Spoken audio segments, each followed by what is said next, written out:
हमें किसी का अभिमान नहीं होना चाहिए। एक गांव में एक साधु बाबा आ गए। साधु बाबा और साधु बाबा अपनी धुनी लगा करके बैठ गए। उन्होंने भोजन नहीं किया। कोई सज्जन व्यक्ति आए और उन्होंने पूछा, बाबा जी आप भूखे हो, 2 दिन से भोजन क्यों नहीं किया? बाबा जी कहने लगे, मैं उसके हाथ का भोजन करूंगा जिसने 100 यज्ञ किए हो। अब उस गांव में 100 यज्ञ किसी ने किए नहीं। सब लोग बड़े परेशान, गांव वाले।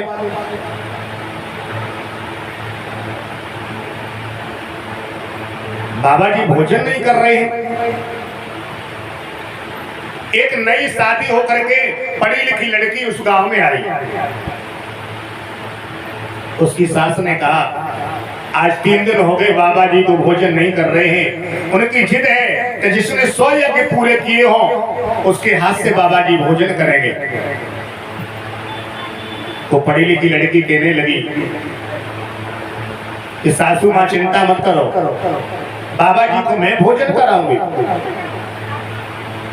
और उसने बहुत सुंदर भोजन बनाए, थाल सजाया। परीक्षित महाराज उन बाबा जी के पास पहुंच गई। हो बाबा जी की परिक्रमा करी।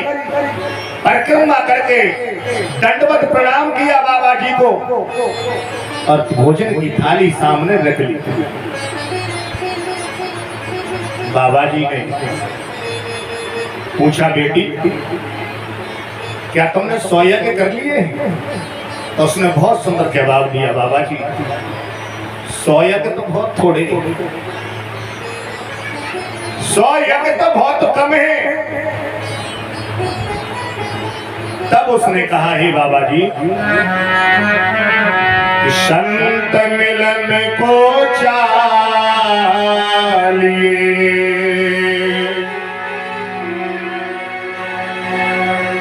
तजिमाया अभिमान जीव जीव पगया गे धरो कोटन यदि समान। बाबा जी मैं भोजन बना के तुम्हारे यहां तक आई हूं। मेरे मन में लेस मात्र के लिए भी कोई किसी प्रकार का अभिमान नहीं है।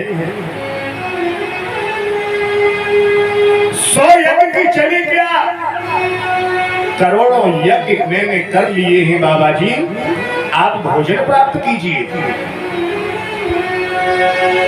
बाबा जी बड़े प्रसन्न हुए। मेरे भगवत प्रेमियों, आप यहाँ कथा पांडाल तक कथा सुनने के लिए आ रहे हैं। आपके मन में किसी प्रकार का कोई संशयात्मक प्रश्न नहीं उठना चाहिए।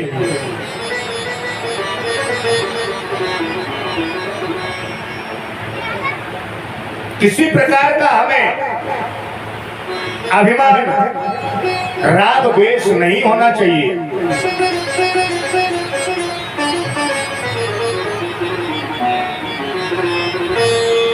और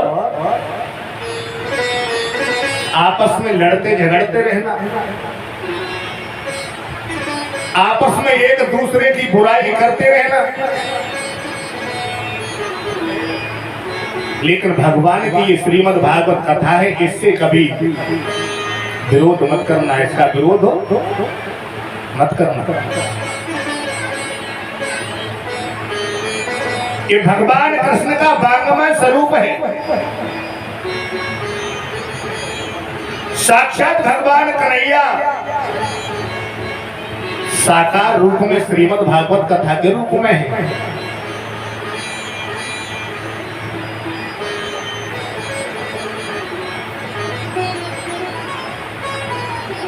जब भगवान श्याम सुंदर गोलोक के लिए सिधार रहे थे, उद्धव की आंखों में आंसू आ गए थे।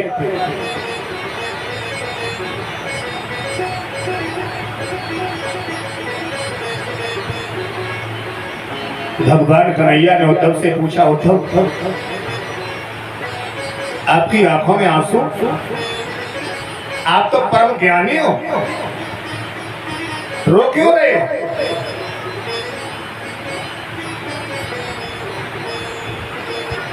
उद्धव कहने लगे, कृष्ण आपने बहुत कड़ी मेहनत करके धर्म की नींव को जमाया, धर्म की स्थापना को किया, लेकिन आपके जाने के बाद आपकी सारी मेहनत बेकार चली जाएगी। भगवान कन्हैया कहने लगे, उद्धव भैया चिंता मत करो, मैं एक रूप से तो गोलोक के लिए जा रहा हूं, लेकिन एक रूप से श्रीमद् भागवत कथा में प्रवेश कर रहा हूं। तो परीक्षित महाराज, कि श्रीमद् भागवत कथा भगवान कन्हैया का साकार रूप है, वांगमय स्वरूप है।